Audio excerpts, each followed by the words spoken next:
finance conversations in Parliament. There has been a supplementary budget. Now we're in the process of making the budget for the next financial year. But then there's a bill that's already before Parliament right now, and this is the Tax Laws Amendment Bill, which is seeking to do several things. Now, the two of you have engaged with this bill, and you're engaging with your audiences about it. From the beginning, did people know that there's such a bill, Charlotte? No. People didn't know. People don't know that there's such a bill. People don't know there's such a bill. I mean, even me, I can be carried away and say such things inaweza kupita very quickly if you're not actually aware, or if you're not even following what's like social media sites of Parliament, or just what's happening online. So inaweza kupita, like grace to you. If you feel pressure, itakupita, inaweza kupita, and most people are not aware of it as much. So yeah.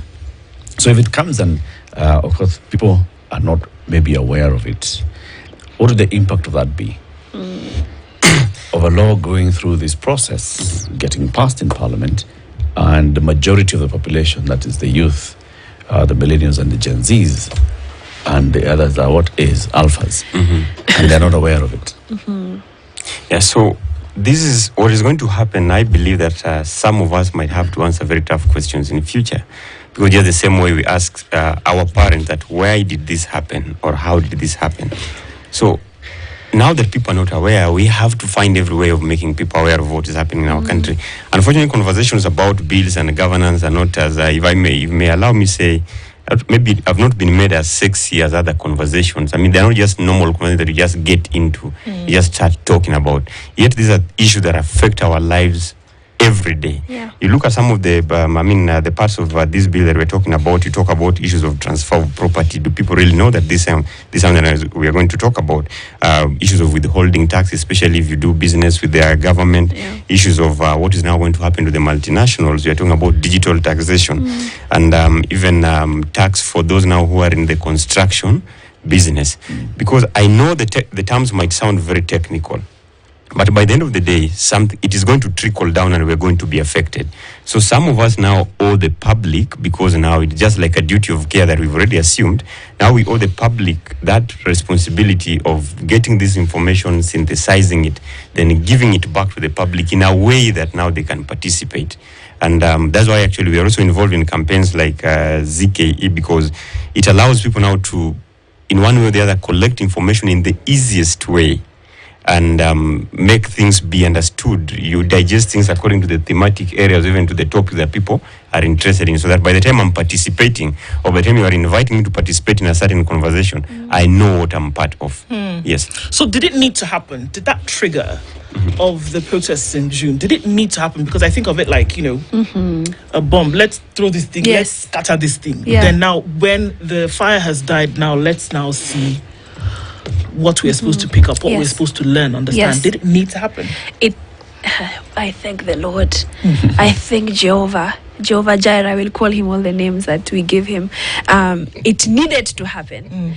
As I said before, I was a weird kid, so I was used to wonder, why don't people actually want or care about, their nation? So when that happened, I was like, thank you, Jesus. This has happened, because now people have become more aware of what's happening. And right now, even if, let's say, the storm went down kidogo and it has come down, people are still lacking. They're like, wako rada. Like right now, ukiingia kwa Uber, useme tu hivi, must go. Even you're getting discouraged, because you're like, oh wow, okay, like they're even complaining to you even much more, So the conversation has started. It should continue, but now on a more informational basis than depending on feelings and emotions of nimejam, nimekasirika. Can I ask a question? Yes. You allow me to respond to that question. Oh, no. By all means, respond. You're the guest. Okay. So for me, I do not really think even finance bill was the problem. Kenyans are tired and are asking this important question: why keep on milking one dry cow all the time? Why can't we have more to milk? The second thing, people are also asking the issue of accountability, because I do not think people have a problem with their money being taken. People are always asking, after taking our money, then what next? I have conversation a lot with high school students, and they'll always tell you, yes, we do not really engage directly, but we see it in the faces of our parents. When our parents, every month, a parent is complaining, this month I can't buy you this, or I won't bring you this. because this has increased. So now the worry here is, we pay these taxes, but where are the hospitals? They're just buildings. Some of them don't even have facilities. Doctors, sometimes we don't even have doctors in this hospital. Where are the schools? What are our roads looking like? The state of security in the country. So the taxes we are paying, where is this tax? The taxes going to? Yeah. The number two, come back to the issue of the sources. Yes, you want to tax us more, but where are the jobs? We are talking of over 70% of the population now being the age of 35 and below. We're talking of almost, 1 million people getting the job market every year. But how many jobs are being created in this country every year? So who do you want to tax? What are we taxing exactly? Where are you getting this money? Where do you want to tell people to keep on getting money? Same government, again, we've been told quite a number of times that we are losing 2 billion shillings every day in this country. If you do that one, roughly annually, we are losing over 700 billion shillings. Why can't we then just look at even ways of just closing even 50% of the loopholes? They now consider using that money if we truly mean well for the people. That is always the question that I don't get an answer to. Can I ask the question there? Yes. Do you think it is important, it's to both of you, that the audiences you speak to, the people you speak to, should be well informed about their rights? A. B, they should internalize those rights and demand that they actually live the reality of those rights. So, other than saying, I know my rights, every time that we are outside or if anything wrong happens to you, you're like, police, I know my rights. I actually do think we should know our rights. So that if the police akijaribu kukushika or enters your car, you're like, oh, by the way, in article something, this one says this, right? So it gives you a much more bigger hand. I remember recently I was in a matatu and they wanted to put a sambaza, the additional seat. And I said, tuheshimu sheria. And this guy I was like, who's this guy? Hawajui ni nani. Hata mimi mwenyewe, maybe I would have been NIS and maybe they just don't know. So you see, things like those, it gives us the mentality of, oh wait, I should be nafaa kuheshimu sheria somehow. So yes, I think citizens need to know more of their rights because sometimes people are really harassed on these streets, especially young people. Remember kitambo when you used to have dreadlocks and you're just a young guy walking on the street, you are guilty of drugs, you are guilty of everything, you're guilty of so many things. So I do believe it's very important for people to know their rights and to know them well, not just I know my rights, Yeah. On the issue that we've mentioned about Sambaza, when you are in Nairobi, life seemed to be you can even cough and say things. I went to Narok, and I told myself that there's some matatus or some cars I'll never get into. So we got into one pro box. Those are the means of transport. Yes. These are the chugs. Yeah, sometimes you see a pro box stops and 7 people are coming out and it is still full. I was going to ask you, Yeah. how many people in that pro box you got into? We were 12. Hey, blood of Jesus. And not just 12. We also had Kondo. Yeah, we had a ship. Someone just getting inside, and you can ask. You and the animals. Yeah, Kenyans who are watching, and this is an issue of public transport and the government. He is transporting his property. Yes. And it's justified because public transport needs to be addressed by the Kenyan government. You're talking about our rights. I tell people all the time, you may not really understand everything in the Constitution, but Article 43, that is something that we should be fighting for. It talks about health, it talks about access to water, not just water, but clean water of adequate quantity. It talks about food, it talks about education, it talks about housing. These are and social security. Yeah. If we can demand and say, these are our rights, why are children on the street? Why are children not in school? Why are mothers suffering when we are talking about social security? Because we are no longer talking for young people, Eric. We are the majority in this country and we're not going to beg. How can majority again be the people begging? Yeah. We are not the minority. So we're not talking for young Kenyans, we're talking for Kenyans because we are the majority. So the voices that we're representing here are the voices of Kenyans, not just of young people. So young people need to know their rights and not just need to know, you need to demand that I need to live as a decent Kenyan, because you ask yourself again all the time, what makes you proud to be a Kenyan? If today you just to sleep and wake up tomorrow and find yourself in Botswana or in Eswatini, what will you miss about this country? You already hate our national anthem. We don't even sing it the way you used to sing it. That I was saying it here yesterday. That passion of even talking about the pride of our country is no longer there. What makes us proud as citizens? These rights we need to fight for. Would you say we don't love our country? Okay. Let me answer first as Charlotte. I love this country. I really do, guys. I cry for this country sometimes at night. And that's when I say the difference is when you're having a burden. And I believe situations and circumstances can make you hate your country. Recently, I was in Malawi and I wanted to come back home so fast. I was like, why? First, number one, I think Kenya was named the most warmest country or the most inviting country. Like, if I want to walk down the street and... Wait a moment, who named them? I don't know, some statistics. Because, let me ask you, Siti, ukitembea hapo chini, if you walk down the street and I don't know any direction, right? And I find Opondo there, Opondo will be like, absolutely, pita hivi. Some other countries maybe will take advantage of me. In Nairobi. In Nairobi or anywhere else. But mostly in Kenyans. The other parts of the country where you will ask for direction, they'll kindly tell you it's around the corner. And believe me, it will not be around the corner. They'll have said There's a corner somewhere, but you know. They have said it warmly. They would have said it warmly. They would have invited out you. of the kindness of their heart. Even if they don't know where that place is, they'll give you directions. So the answer is for health purposes. Yeah. So that you can exercise. You can exercise, yes. But I believe people do love their country. They really do. Honestly, I believe our flag is the most beautiful flag. I'm asking the question because I like your answer, but we all complain about not the country. This is how I answer the question. Okay. We complain about the political leadership. It's not the country we're complaining about. Yes. We actually don't have a problem with our country. Yes, we don't. We don't. We really do love our country. Yes. We really do love our country. But it is the manner in which our country is being managed and the people who are helping with the mismanagement of it that we have an issue with. And the weird thing is, the people who are messing this country are like 4 or 5 people in a room. Imagine 5 people against, how many are we? 60 million. 57. We're getting there. Let's say 57, 58 million. Doesn't make sense to me that there are 5 people in a room that are just moving pins around that affect 57 million. What doesn't get? What don't you understand? I don't understand the level of impunity in your heart. Ask yourself the question, are they getting away with it because they can, or is it because we let them? We let them. That's why, I don't know, if there was like a law to chapa nyaunyo refu, to just... Because some things you're a true Kenyan. Like line corrupt. You're like, you Uhuru Park. You how many million? Umeiba ngapi? Na uchapwe moja yako na ufungwe. You know, this discussion about the change that we need. Let me go back again to the question of rights. What do you think you would see if Kenyans internalized their rights and understood, actually, this is my right. And right means I don't have to be afraid. This is something that not only I should expect, this is something that I must. That's what a right is. It's not an if and a but, it is a must. Yeah. I must go to a hospital and be able to get treatment. Yeah. Must. Yeah. Yep. If I have a child, that child must get an education. Yes. That's a must.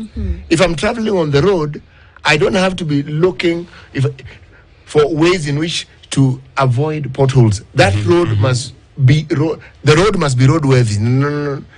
And the vehicle that I'm traveling in, all these things that we complain about, if it's something we don't want, it shouldn't be there. Yeah. Now, let me go back to the earlier question. Do you think we are getting there, or do you think we see the need of actually getting there? We are seeing the need of getting there. City, what Kenyans right now need to do, even as we talk to the public and we have these conversations, we still need to instill in Kenyans the need of patriotism, understanding that we can love our country, we can hate those in power, but we still have to love the country and bring it back where it belongs, because these people are in power. I mean, after some time they leave the offices, just as we said here last time, and other people will come to the office. When we love our country, then even if we understand these rights and we do not love this country, it is still going to be a problem. So we still have to love this country and value it, and know that so many people are even fine just to have a country like the one that we have. I know we have all our challenges as a nation, but imagine over 40-something tribes, and we've managed at some point to learn how to tolerate each other. Right now, we are here now in this kind of spaces. There are countries that I understand you go to and people cannot even see eye to eye. Even in some places, how people go to schools and everything. So we've gotten this far as Kenyans because of the sweat and the blood of other people. We're not going to let it go. So we have to fight more in a better way, but also have to understand that we cannot keep using the olden day tactics to solve the modern day challenges. We have now to design new ways of dealing with the corrupt, and even these leaders, we must find better ways of dealing with them, because it is clearly they are outsmarting us in the games that we are thinking that we can manage. Think for a second, a political rally and a campaign period in Kenya, and there are these aspirants who have lined up this Kenyan currency change to dole out to people. And they wait and there's no one coming to take the money. They wait and there's no one coming to take the money. What do you think would happen? There'll have to be good leaders then. It will change. They'll have to have change then. Wakifika hapo like, oh wait, our tactics no longer work, then itabidi we do the right thing then after that. Because if the old, because I think, I was telling my mom this, if Moi ruled in this country for 24 years, I'm 24 years, I can't even fathom that. So people were conditioned not to even know that you had a right. Unanyamaza tu. My mom used to tell me they used to sing those Nyayo songs while from schools, right? You just sing. Maybe you knew that was your right to sing and nothing else. So the conditioning of you don't have rights, you should keep quiet. And then what Gen Zs did shifted the mindset of the country. I think the first time our parents thought we were mad, I remember they thought I was a little bit crazy of what I was doing. They're like, there's one time I was like, don't go to the streets. I've told you, don't go to the streets. And we are like, guys, I'm already here. What are you saying? Niko hapa tayari navuta tear gas. Guys, it was my first time to get tear gas. First time, I was like, hey, how did you feel? How did Raila feel all this time? All that time with tear gas. But it was crazy. I shouldn't, please don't do tear gas. You know, the simple questions I'm asking are for a very specific purpose. Huh? Yeah. It's a question that we should ask ourselves. See, we make statements, there are these platitudes that we repeat, and there's this mantra that we also keep echoing, and the message we send to each other. And it's like we're trying to build a certain momentum. And yet, the very notion of doing right does not require somebody else. It actually requires you. Yeah. Yes. And again, the question rises, are people willing to do right? And actually now it brings us back to the question you are asking, and the answer is that it is your right to have good leaders. Yes, it is. We have the right to take the power from them and return it back to us. In fact, I say all the time, whenever leaders come in our presence, they should be the ones saying that I'm honored to meet you. Because after every 5 years, they are jobless, they come back to seek jobs from us. Can we have something to remove them, Mheshimiwa? Yeah, because why? Even just people running is honorable. Why honorable? Most of them are horrible people, not honorable people.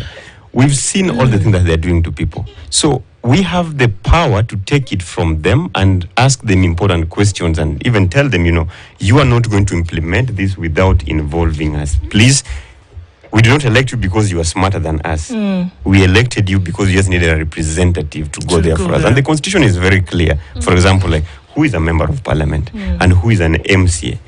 Counties are now struggling because the positions of MCAs have been left to former bodyguards, retired, whoever, and now it has been seen like a position that does not really need very smart people. You read our constitution is the position that needs some of the smartest people to help counties discover their full potential. And take it seriously. Yes. So there have been many calls recently to drain the swamp, essentially, right? And just start from ground zero. And I often ask myself, do we know unequivocally, we know who a proper right leader should be? Like you said, you don't need, it's not just anybody who should come and lead, for goodness sake. We're talking about leading with resources. We're talking about leading people. We're talking about taking a country from here to there. It's not your normal run-of-the-mill everyday stuff. It's you have to be really, really serious about it. And then we talk about the power of the vote, that we can make all of this, we can say all of these things, and we can do, but when you go and you stand before that ballot, the decision that you make then is probably the most important, that will curtail all of this protesting and that we hear about. But how do you know Are we aware, really, of the one person, the man, the woman, who we should actually put in that position? We know what the position is, but then do we see a Charles? Do we see an Eric? Do we see a Charlotte? Do we see Nick? Do we see and say, this is the person that if I draw a line between the person and the attribute, then I'm connected? Do we? I think in most cases, sometimes yes, we know the attributes, but I also want to take it back and say situations give birth to people. Different conditions. I mean, like we know Mandamanos came, and we know who the people, Kenyans could see the people who are rising and to be there for them. COVID times, we could already even see those who are standing up in the community during different things. But what is very important that even if this person comes up, because I know each community, and by community I don't mean the tribe, but I mean where you come from. We all know the people who are working day and night for you, the people that you call whenever there's a problem in your community. These are the people that you refer to. I need a scholarship for my kid. Oh, this hospital, this. How is it that again when these same people run for political offices, then you tell them, where's your 7 billion? It's because you were told to be a member of parliament in Kenya. How much do you need now? About 24, 26 million. So where are you going to get this money? And again, Kenyans need to ask that important question that City asked here. Ask yourself, someone willing to use about 24 million shillings to run for a seat that maybe, let's say, a by-election, that even all your salary will not add up to that. What is it that they are seeing that we are not seeing? Because you cannot invest blindly. Because they're seeing tenders I can get. Because they're seeing guzzlers I can run. Yeah, because they're seeing so many things that maybe we want, but we can't just say that we want it. Theft. Yeah, exactly. Opportunities for theft. Exactly. Whose you guys have taken up as your responsibility to create civic awareness, but should it be your responsibility? As I said before, not everyone is passionate and has a burden for this country, and that is fine. So I think when Opondo and I come into this with simplifying, we're making it easier for you. But I do believe, even as Du has said, that we are slowly going there. We are slowly but surely. So hopefully, I think 2027, hopefully Kenyans won't be voting for people who are murderers and thieves to their elective positions, either as MP or I think it will change. I have so much hope that it will change. And for us, even as we do this, there's someone who's receiving that information, and that person will tell another person, and the other person will tell another person. So basically, you're creating a web in Kenya where young people are informed, and this is another shift from a generation that was conditioned that actually your voice doesn't matter in this country. Yeah. Yep. Whose responsibility? It is our civic duty as citizens. Absolutely. All of us have to be part of this, because if we do not do it, someone will come and change the narrative and do it in their own particular way. You saw what happened during the outsering of Rigathi Gachagua, and how the public participation sessions were being run. It was like the answer was this in this. The answer was, so there are places where it was very clearly Start no. with the answer. Yes. Then other people question. It was a yes. So remember the conversation we had here last time about public participation. To me, that public participation has to be designed in a way that is really pro-people. Because it is only through such kind of sessions that this kind of talks we are having will be achieved. So you talk about public participation, we want the public to be there. When you talk about taxes, for example, we want to get a time when, before anything is imposed on us, we'll be told, look, this is what we collected from you as Nairobi County last the fiscal year. This is what we collected from you as a Nandi County, and this is how we used it, and this is now why we are asking for more. We are asking for more because we want to build, or we want to increase this and this and that. Yes. I have a question. Accountability. Just a quick question. When you say that civic responsibility is, of course, to the government as well, but don't you think it's also to us, kama mimi kukataa kukaa kwa sambaza ina matatu? Or, for me, especially during this Christmas festival season, when I hear my aunt speaking ill of City's tribe or something like that, then I can say, oh wait, that is wrong.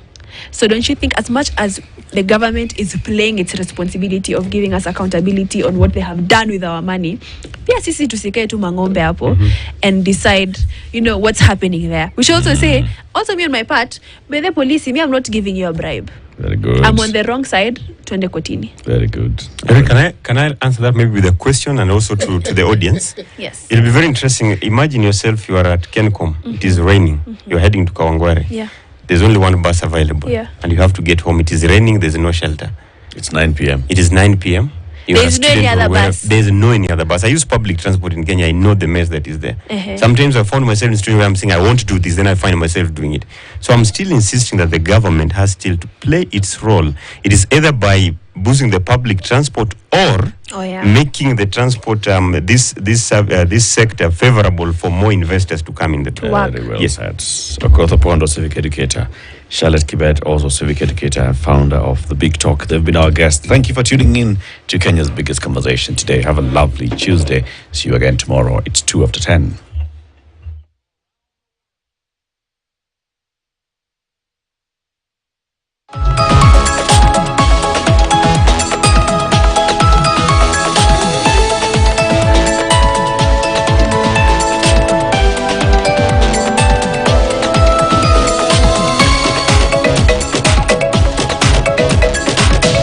KTN, welcome home.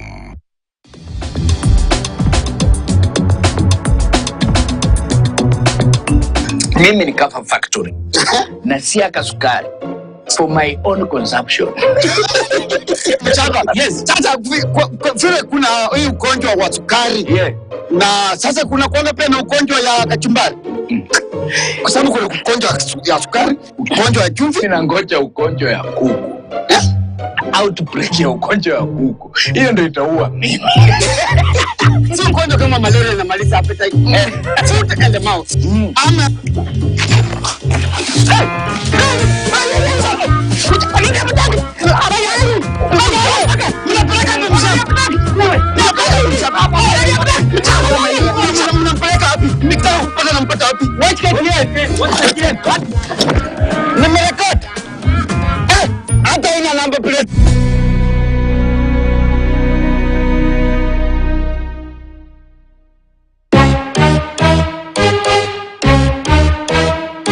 ama kweli ukiona vyaelea vimeundwa.